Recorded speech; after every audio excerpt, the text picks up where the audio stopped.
Los equipos, todos los métodos son eficientes, utilizados para lo que se pensó. Ahora, cuando yo quiero ocupar un equipo que estuvo pensado para mover aceite de oliva y lo uso para mover tomate triturado, y obviamente ahí empiezan los problemas. O como dice Héctor, si quiero utilizar un equipo que tiene un sistema cerrado de impulsión con, digamos, con efluentes cloacales, ahí voy a empezar a tener problemas. Perdón, Héctor, antes que se vaya el concepto, acaba de decir algo que es muy importante porque suele pasar mucho en la profesión, a mí me ha pasado más de una vez. El ingeniero de fábrica muchas veces se encuentra con la necesidad de, hablando de, en este caso particular, bombear algo, bombear un líquido. Y eventualmente tiene que pedir plata, porque no va a comprar la bomba con la plata de él. Para pedir plata para comprar una bomba hay que demostrar de algún modo que ese dinero hace falta para comprar esa bomba. Y que, como decía el ingeniero Caballero, la bomba es la más eficiente y la de condición más óptima para ese servicio. Pero muchas veces, y a mí me ha pasado más de una vez, nos pasa que el gerente dice: negro, ¿sabes qué? Hay una bomba ya tirada, arreglátela con esa. Y entonces yo tenía una instalación que hace 5 años bombeaba aceite de oliva y hoy tengo que usarla para bombear agua. O agua de efluente, o agua con pellejo de tomate. ¿Sirve? Y probablemente sí. Pero ahí es donde empezamos los ingenieros industriales, y somos buenos para hacer eso, hacer lo que yo llamo negradas. Y bueno, negro, ¿sabes qué? El agua viene con pellejo de tomate. Y bueno, entonces en la cañería metele acá una cisternita con un canasto, y canasto lo sacamos 2 veces por día, y sacamos los pellejos de tomate, y entonces el agua va a entrar a la bomba más limpio. Y empezamos a hacer negradas para hacer bien lo que no debe hacerse. Y pasa. Y les firmo que en un momento de su vida profesional van a hacer negradas y se van a acordar de mí. No hace falta ser ingeniero para no hace falta, no. Pero las hacemos bien. Bueno, yo todas las que hago son negradas. No se lo tomen tan bueno, muchas veces, ¿no es cierto? Pero es cierto. Muchas veces asociado al tema de los impulsores y de las características de los impulsores, está asociado un número que es un número dimensional, que es de la velocidad específica, que se llama en la jerga NS, y no es nada más y nada menos que una relación entre las RPM de la bomba, el caudal elevado a la 1/2, dividido la altura a la 3/4 en metros de columna. ¿Y qué nos dice este número, esta velocidad específica? Nos dice o nos da una idea del diseño hidráulico del impulsor. ¿Por qué? Porque si estos números de velocidad específica son bajos... Presten atención porque esto es un concepto importante. Además todo esto lo preguntamos en el examen. Claro, por eso. Dale, perdón. Con todo esto matamos en el examen. Si los valores de velocidad específica para ciclo de succión son bajos, estamos ya inmediatamente asociando que vamos a tener un caudal bajo y mucha altura como resultado de la presión. Y en la medida que, si decimos que el caudal es bajo y la altura de presión es elevada, estamos ya suponiendo que el flujo es netamente radial. Viene en esta dirección y cambia bruscamente a una dirección perfectamente radial, con lo cual el número de velocidad específica es bajo, el caudal es bajo y la altura que se puede alcanzar con ese fluido es alto. Era el caso que hablábamos de tirar con el balde el fluido, y que si queríamos llegar más lejos siempre llegaba a menos cantidad mientras mayor era la altura. En la medida que el número específico va cambiando y va aumentando ese número, pasamos a diseños que se denominan mixtos, como el Francis, flujo mixto, o flujos axiales, completamente axiales, que serían las turbinas de tipo Kaplan, parecidas a las turbinas Kaplan, donde hay mayores caudales, mucho caudal y poca diferencia de altura se logran con ese tipo de diseño. Son flujos, fíjense, de impulsores abiertos, en los cuales hay muy poca diferencia y muy poco cambio entre la dirección que tiene que seguir el flujo y la dirección original que tenía. Por lo tanto, el caudal va a ser elevado, pero la diferencia en altura va a ser baja. ¿El ventilador de recién podría entrar en esa categoría? Sí. Muy probablemente entre en esa categoría. Nosotros, a partir de ese número, nosotros decidimos qué bomba va a ser mejor. No. Al revés. Todavía estamos lejos de decidir qué vamos a hacer. Todavía estamos lejos. ¿Qué sucede? Este número específico está, por decir así, tomado cuando el caudal está en el mejor punto de eficiencia que puede lograrse en esa bomba. Con esa geometría. Con esa geometría.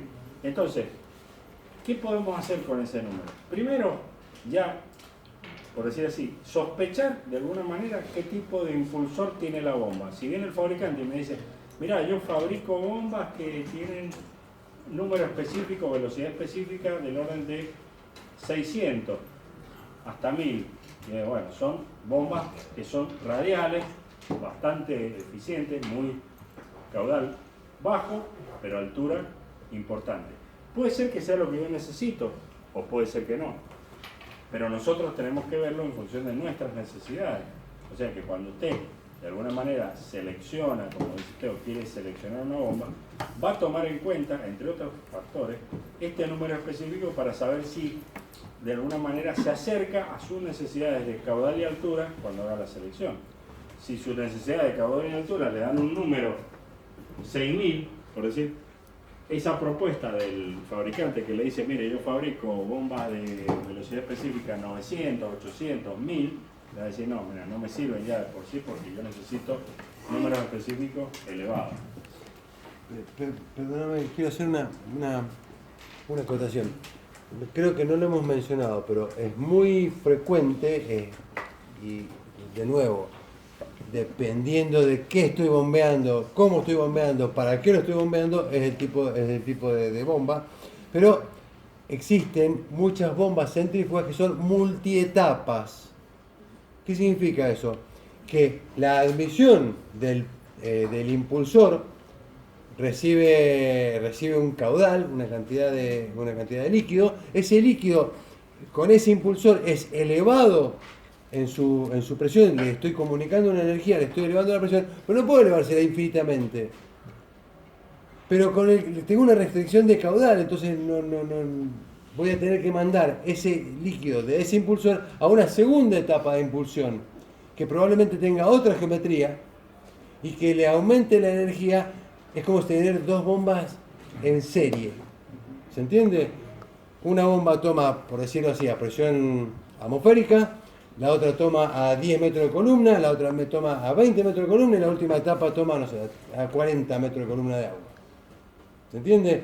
Entonces, el mismo caudal va entrando del impulsor 1 al impulsor 2 o al 3, podría entrar, eso después lo vamos a explicar. Entra de la primera etapa de impulsión a la segunda etapa de impulsión, a la tercera etapa de impulsión y a una cuarta. Yo les cuento, yo he trabajado en el petróleo con bombas de 150 etapas. Y son bombas que tienen, esta era una bomba de un diámetro así, el impulsor era chiquito así, y son 150 etapas con un eje de un acero rarísimo, se llama Inconel, Monel, no me acuerdo. Hastelor.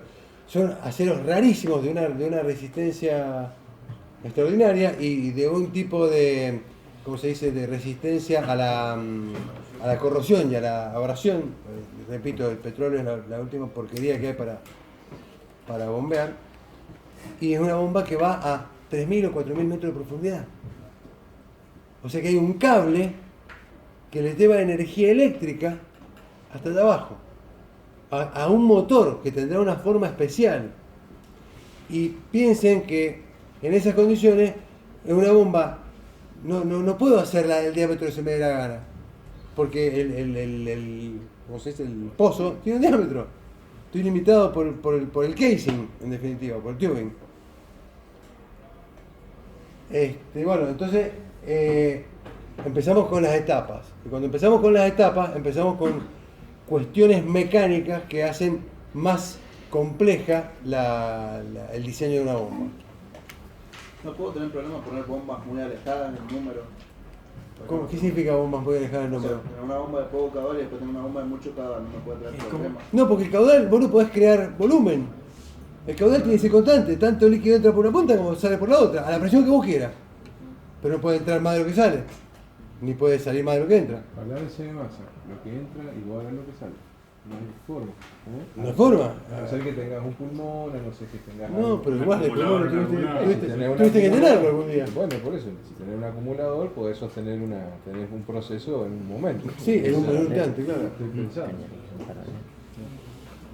Por eso, en lo que dice el ingeniero, cuando se habla de la geometría de los impulsores, son impulsores que tienen el comportamiento que tienen para ese líquido en esas condiciones.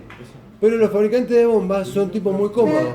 Como yo les he dicho 53 veces esta tarde, hay millones de productos para bombear y hay millones de necesidades de caudal y presión.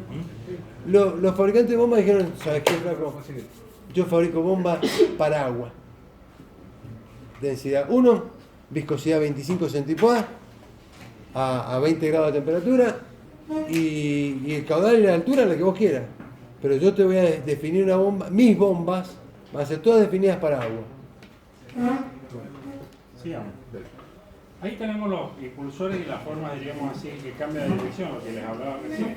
Si ustedes ven el impulsor de flujo radial, la entrada de fluido es en la dirección del eje, pero cambia abruptamente después por la salida del impulsor, guiado por justamente los álabes y por los dos discos de apoyo donde están los álabes introducidos, que lo obligan al fluido a cambiar de dirección bruscamente, formando lo que se llama el impulsor de flujo radial.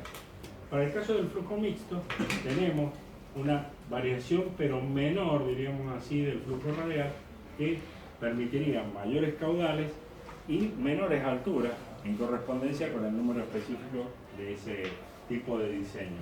Y por último, para el caso del impulsor de flujo axial directo, es casi como un propulsor. La entrada de fluido prácticamente no sufre un cambio de dirección importante, pero sí puede impulsarse más caudal o caudales importantes a menores alturas. Maneja caudales importantes a menores alturas. Otra de las partes importantes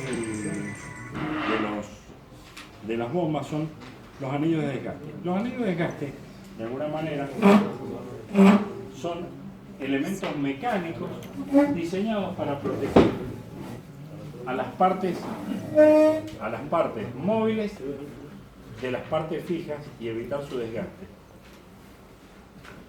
Por lo tanto, estos anillos de desgaste se colocan, por un lado, en el impulsor y por otro lado, en el cuerpo de la voluta, que es la parte estática. En esta parte estática y en esta parte que se mueve, se coloca entre ellos anillos de desgaste. Lo mismo en la parte posterior, donde podría estar rozando parte de lo que sería el eje con la voluta. Ahora hablamos. Sí. Respecto a los materiales, siempre decimos lo siguiente: tanto la voluta como el impulsor son la parte más cara de la bomba, dejando de lado todos los sellos que también tienen su importancia. Pero que se desgasten por roce es evitable. ¿Es evitable por qué? Justamente con los anillos de desgaste. ¿Y esos anillos de desgaste qué son? Son anillos a propósito colocados que son de material de sacrificio, un material barato que puede perfectamente ser reemplazable a bajo costo sin grandes gastos adicionales y que permiten que si rozan, que generalmente se hacen a propósito muy estrechos o casi rozando estos pares de anillos, tanto del cuerpo en movimiento como del cuerpo estático, logran que si hay roce o desgaste, el material es un material barato. Generalmente son aleaciones de bronces. Pero es como un cojín. No. Es como una arandela. Ahora te lo Es muestro. como una arandela encajada en la voluta estática. Y a su vez. Y a su vez hay otra arandela igual encajada en el rotor, en el impulsor. Entonces, Entonces están muy próximas. en esta Ah, para que no gira sea, hidrostática. para que no en sea esta rotor zona, con en estator esta zona los metales, digamos. podrían llegar a rozar, no rozan. Puede haber de un lado y del otro no, o sí de los dos lados, Claro, tanto de sí. la parte de impulsor como de estator. Yo para que no se... Sí, Rosa, pero lo que vos haces con esto es que el material de la bomba o del rotor no Que se es rompa, caro, no se desgaste. no se Entonces, desgaste, vos ni te tenés gaste. ahí un material de sacrificio que se va rozando, va desgastando. Cuando ves que ya se desgastó, se desarma la bomba, se cambia el material de desgaste, que es un anillo normalmente, y seguimos trabajando. De la otra manera tendrías que cambiar la voluta, tendrías que cambiar el rotor. El impulsor. Una medida de mantenimiento predictivo que se suele hacer en donde el bombeo es una actividad crítica, es una actividad, sí, bien digo, crítica, es control de vibraciones. Como los ejes de los impulsos de la bomba están en voladizo y tienen rodamientos, bueno, esos rodamientos también tienen un desgaste y eso puede afectar el voladizo del eje que sostiene el impulsor, y en ese caso podría llegar, de nuevo, dependiendo de que se bombee y condiciones de servicio, a haber un roce entre rotor y estator. Y cuando haya un roce se produce un desgaste. Ese desgaste se traduce en vibraciones y se percibe. Y si yo hago control de vibraciones, no sé, cada 6 meses, por decir algo, 2 veces por año, bueno, me voy a dar cuenta que está vibrando más de la cuenta, y la primera pregunta que tengo que hacerme es, che, ¿cómo están las estopadas? ¿Cómo están tengo vibración? ¿Cómo está el rodamiento? Sí, los rodamientos son generalmente los responsables de Y las estopadas... zapateos que hacen la bomba. De todas maneras, ahí tenemos otros ejemplos donde está tratando de cubrir, diríamos así, tanto la parte de la voluta como la parte del impulsor, con un material, como les digo, que es de sacrificio. Generalmente son, como les digo, aleaciones livianas de zinc, bronce, que son baratas y que de alguna manera también evitan la posibilidad de volver, porque ¿qué pasa? El fluido a presión, que está acá tratando de salir, va a tratar de retornar y de escapar entre la diferencia que hay entre la parte móvil y la parte fija. Entonces, si nosotros no sellamos o no cerramos esa posibilidad, el rendimiento hidráulico de la bomba empieza a disminuir. ¿Cuándo nos damos cuenta que el anillo de desgaste se gastó o tiene problemas? Cuando los rendimientos hidráulicos que tiene la bomba empiezan a bajar respecto al que tenían cuando el anillo estaba nuevo. ¿Qué significa? Que ha habido desgaste del anillo, ya la diferencia entre la parte móvil y fija empieza a ampliarse por el desgaste, y por lo tanto ahí es el momento en que hay que reemplazar el anillo. ¿Y también se podría empezar el fluido a filtrarse para la parte mecánica o no? No, Difícil. es poco probable, porque tiene estopadas del otro lado. Cierto, Y cierto. las estopadas son una porquería, yo las he sufrido, porque van O sea, no cumplen presionando- esa función, o sea, no van importa. presionando sobre el eje. Claro. Y yo las aprieto para que no pierdan. Y tienen que perder un poquito, dependiendo de qué esté bombeando. Si estoy bombeando sulfúrico, y más bien que no pierdan. Probablemente si estoy bombeando sulfúrico tenga sello mecánico, no tenga estopada. Guille, quiero preguntar, son las 7 menos cuarto, ¿querés que cortemos acá y para la semana que viene? Me parece bien. Y ahí empezamos con el corte del sello y las bolas para la selección de bombas. Bien, eso me parece. Jóvenes, vamos a terminar en este tema, vamos a empezar la semana que viene.